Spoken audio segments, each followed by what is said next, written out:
New York is very close to legalizing MMA in their own state, one of the very few states left that has a ban on it, at least in New York since 1997. Now, what that means in general is that the UFC, Bellator, Strikeforce, all the major competitors and businesses, I should say, because that's really what they are, will now be able to fight, or soon be able to fight, at the world's most famous arena, Madison Square Garden. At Parkhead in Glasgow? No, the world's most famous arena. Madison Square Garden. Madison Square Garden. That's the tagline. And as well as the Barclays Center, and of course in other places in upstate New York, I'm sure that will break out. Like there's places in Albany you can fight. But again, keeping it important here, it's Madison Square Garden which will be able to host fights, and the Barclays Center, which is enormous for MMA, specifically the UFC. Now, Francis, this story though, when it came to the hearings in this one, which they have an unofficial tally of 113 to 125, so it was passed. But there still has to, I think there's one more vote left. Yeah. All in all, the obstacle has finally been lifted. But some of the assemblymen that spoke out against MMA in this hearing it's amazing. I really have no other words to put it. So here you have it. We're going to start with Assemblyman Daniel O'Donnell, who's a Democrat from Manhattan, who's also gay, brother of Rosie O'Donnell. I thought I should learn a little bit about mixed martial arts, said Assemblyman O'Donnell, who is gay. Well, I should really like it. You have two nearly naked hot men trying to dominate each other. That's gay porn with a different ending. O'Donnell's the brother, as I mentioned, the brother of actress Rosie O'Donnell, concluded his remarks by saying that he would take a cold shower in hopes the state would remain the only one in the nation where pro-MMA would remain banned. We have a couple more. O'Donnell was hardly the only dissenter for the bill that will clear the way for UFC and other sanctioning bodies to hold fights in the state, which passed by an official tally of 113-25. State Assemblyman Charles Barron, Democrat from Brooklyn, likened MMA to the savages of slavery and police brutality, hinting at the case where Eric Garner died after he was placed in a chokehold by police in Staten Island in 2014. That comes from the words of A.J. Perez, who wrote the article. And lastly, Assemblywoman Deborah Glick, Democrat from New York, said MMA stars are part of dumbing down of America. And she voiced concerns that if the bill became law, that children would be more inclined to fight at school. Regardless what all of these assembly people had to say, my favorite though still being the game porn one, it will get passed, as it should get passed. Yeah. And while the reasonings are heard, dumbing down of America, a little harsh in my opinion, the chokehold that was happening from the police, a little bit of a stretch, in my opinion. I thought it was insensitive. I understand that you're trying to make reasoning to question the sport, right? But and the quote went further about the Eric Garner situation of the chokehold, and said, we know how we feel about the chokehold. The chokehold was the method used by the police officer who didn't handle the situation well. So why would you ban a sport because they use a chokehold in it?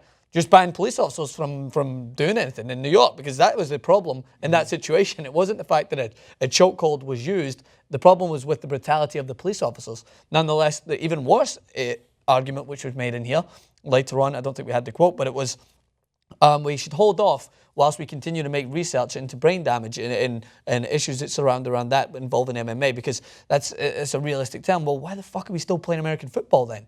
Like, you're just ridiculous arguments. We see the Giants and the Jets beat the shit out of each other regularly. What, are we going to ban that because now concussion's out? Well, that still regulation should be put in place, but no one's touching that.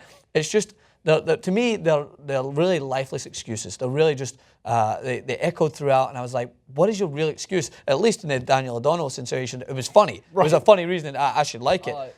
But the rest of them just feel like they were clutching at anything they could try and grab into, which was maybe relevant. Maybe we'll throw in the concussion or the head injury thing, and they'll think about that. Oh, maybe we'll throw in police brutality. No, you're just trying to find other reasons. And I understand if you just think it's brutal and you don't want it in your state. I would rather you just come out and state that rather than tying it into things that are, for me, insensitive. Except for the fact that you have boxing going on at that same arena, in that same state, and it's a major... Oh, but someone punched someone in the street, and they died, so they should not be boxing. Their shorts go below their knees. Yeah, so that's it's not really exactly like it's not maybe homoerotic. And they're not really dominating each other.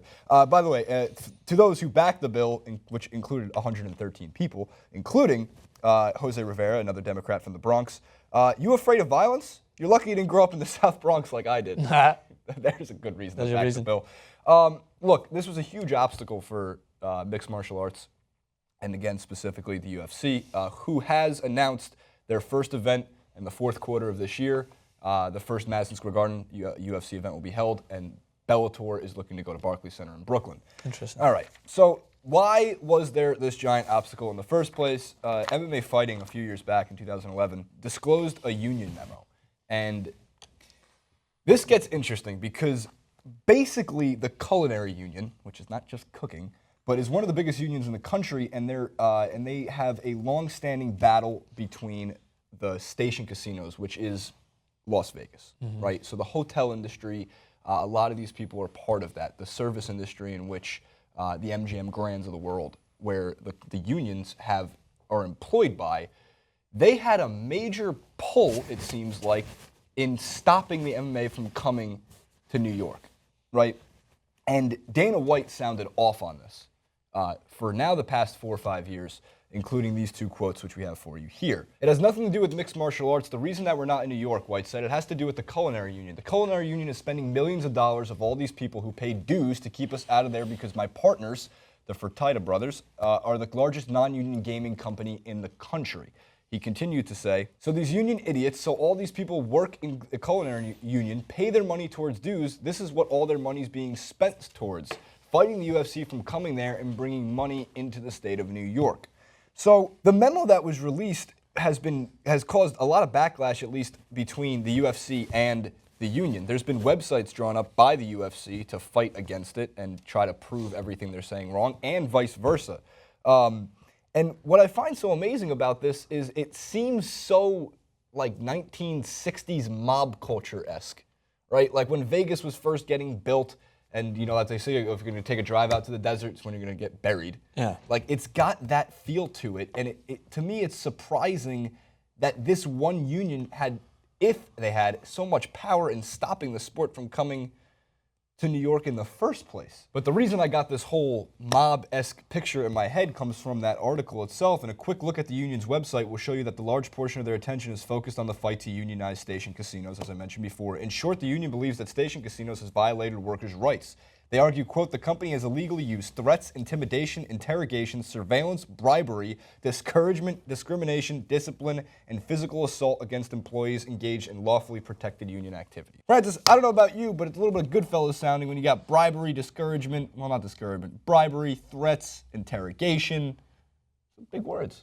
It sounds to me like it's everyday business in terms of things that go behind the scenes. It is strange that one of the biggest hubs of entertainment and show business and sports would not move forward with a sport like UFC, which is brings in such a big gate. I mean, Vegas is booming with H. McGregor fight and everything else that is brought into it. You'd find it surprising that a state that has such historic arenas like Madison Square Garden, who would not take advantage of this. So it seems like the only logical explanation is what Dana White was stating, is there maybe some things there that we can't actually see at face value, some things that are maybe not visible to the naked eye, and they go behind the scenes. And it doesn't surprise me. That is more of an explanation that I can understand a little bit more and delve into, rather than the kind of the excuses that were provided in the actual hearing itself. Those are still the ones that are kind of baffling me as to the excuses, which are this, it's going to relate to this, it's going to relate to that, instead of just stating maybe we just don't want it. Maybe we just rather just not have it. Maybe it's barbaric, which again, you still need to fight the other side of the argument, is like you still push forward one of the most barbaric sports in the world as your main focus point in American sports. Like American football is really barbaric, but again, each person is entitled to their own opinion. This doesn't surprise me. Comment below what you think about the first UFC fights at Madison Square Garden and Bellator fights at Barclays Center. They're coming. Who'd you like to see take the stage in the world's most famous arena? No, Jason, it's America. It's not the center of the universe. It's just their tagline. At Francis_Maxwell, at Jason91 at DYT Sports. Like, favorite, subscribe.